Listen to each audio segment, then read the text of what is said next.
broken bones. It hurts to set them, but if you don't, they never really heal. Just ask Penny Maxwell. For years, she lived with the sharp pain of emotional broken bones, but not anymore. Penny Maxwell is an author and co-pastor of the thriving multi-site church, Freedom House, in Charlotte, North Carolina. Growing up, Penny learned how to survive through the most devastating circumstances. Her parents had 8 marriages between them, and she was molested by her grandfather for years. In her book, Setting Broken Bones, Penny shares the difficult truths she's learned through healing and challenges you to trust God with your wounds. Please welcome to the 700 Club, Penny Maxwell. Penny, it's great to have you with us. Beautiful, Terry. It is so great to be with you today. My honor, my honor. Well, I want you to talk a little bit, if you will, about your childhood. You endured physical, emotional, and sexual abuse growing up. How did you survive all that trauma? Well, you know, it's interesting. I get that question a lot. And one of the things that is so amazing to me is I remember always going, I don't understand why this is happening to me. It doesn't seem like it's fair. I remember going, why am I born into this family? This isn't right. But interesting enough, I never blamed God. And I think that's why I was able to pull through some of the things that happened, because I never took on the victim mentality. And I think that's really important, especially in our society right now, the way things are going. I think the victim mentality is a really big thing. I do too. When you were growing up and being sexually abused by your grandfather, of course, that's a difficult thing to tell someone in your family about. Finally, you had the courage to go to your family and say what was being done. Talk about what happened at that point. Yeah, well, I never came forward because I thought it was just me, and my family was very dysfunctional, which is why my grandfather was allowed to continue to do what he was doing. There was no one that was covering me or looking out for me. So I never went forward, first of all, because I didn't think anybody would believe me, and I knew that they would probably care, but I just didn't know if anybody was going to do anything about it. But I actually went forward when I found out there were other people. That gave me the courage to say, you know, and it was sad because as a little girl, I didn't think it was just me worth what happened to me to go forward. I found out that there was other people as well. And that sparked something in me that said, no more, this isn't okay. I'm going to put an end to this. And that's when the police got involved.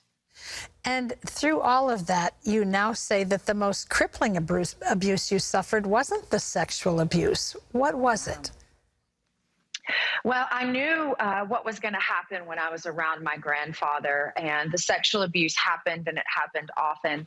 But this is the thing I don't think most people understand. The most crippling abuse that I faced was the emotional and physical abuse that was suffered at the hands of my mother. And the reason is because she had such a Dr. Jekyll, Mr. Hyde personality that I didn't know if I was going to wake up being the golden child that day, or if I was going to get abused because my comforter on my bed wasn't put on just rightly and my pillows weren't fluffed the way that they needed to be. And so living under that, I remember just times afraid to come out of my room, wondering, you know, is this going to be a good day or is this going to be a bad day? What's going to happen? And when you grow up like that, there's this evil foreboding that can happen in you. The Bible talks about it. It talks about, you know, living life waiting for the other shoe to drop. And I think many of us, because of things that we have walked through, we are living our lives waiting for the other shoe to drop because of something that we have experienced or gone through. We're just basically waiting for God to show us what bad's going to happen today.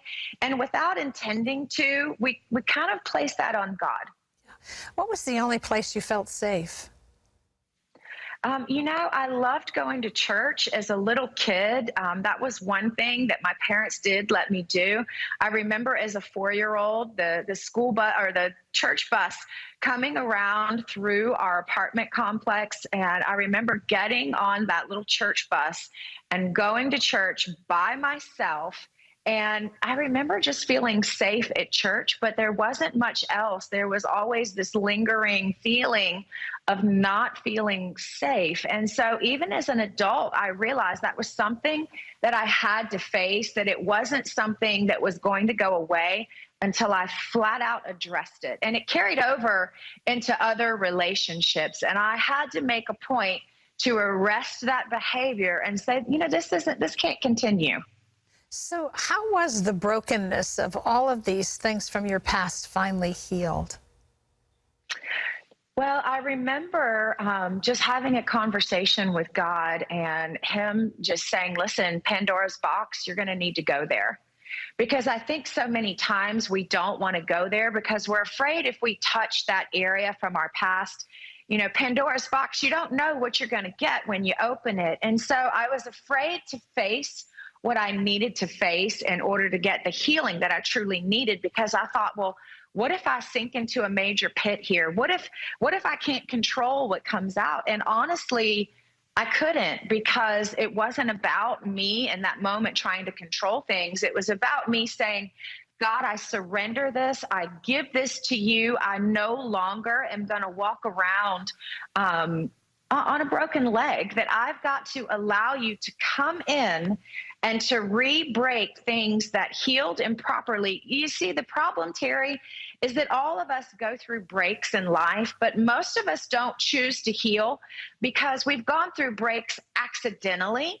But when we have to choose and say, God, I want you to heal me, then he has to intentionally break us. And we don't like the pain of that. So we would rather go around limping through life than say, God, I know this bone healed improperly, and the only way to fix it is to re-break it. So we anticipate pain. And because of that, we won't allow God to touch those areas of our life that he really needs to touch and reset. You and your husband, when you first met, had both come from broken backgrounds. With the family records that you had, the likelihood of your staying together was pretty slim. And yet you both came to this realization that you needed to kind of get your act together before the Lord in order for things to succeed. How did you do that? You're right. Statistically, the two of us, we shouldn't have made it. We've been married almost 30 years. We have 3 children. 2 are grown and married, and our youngest will probably soon be in that category. But yeah, you're right. The statistics were against us, but both of us, his mother was my husband's mother. I know she's watching right now. She was a drug dealer. And both of our dads died of alcoholism, our biological fathers. And so statistically saying, we shouldn't have made it, especially watching the marriages that we had as examples. But there's something about when you hand your brokenness over to the Lord and you realize that you're not strong enough, you're not good enough.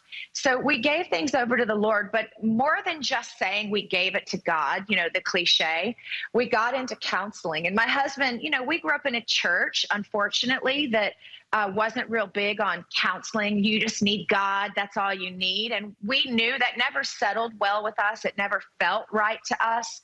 So we got into counseling, and I had to convince my husband to go initially. Now he's all about it. But in the beginning, I had to say, babe, it's like a coach. I couldn't use the word counselor because that seemed weak, but I used the word coach. Can we go get a coach? Because, that sounds manly to a guy, and it was more acceptable.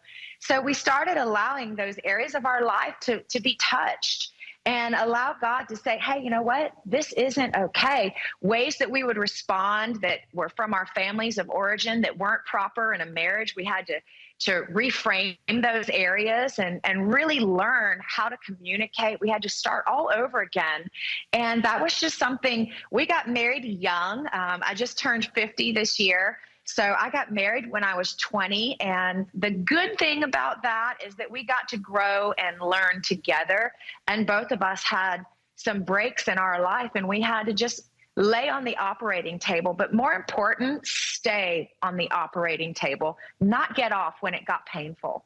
Boy, you did. And the story is in your book, Setting Broken Bones, along with what God has done in the lives of two people who were willing to let him get into those difficult places and mend the broken bones they had. Thank you so much. Great to have you with us today. My honor. I want to mention the book's available wherever books are sold. Merry Christmas.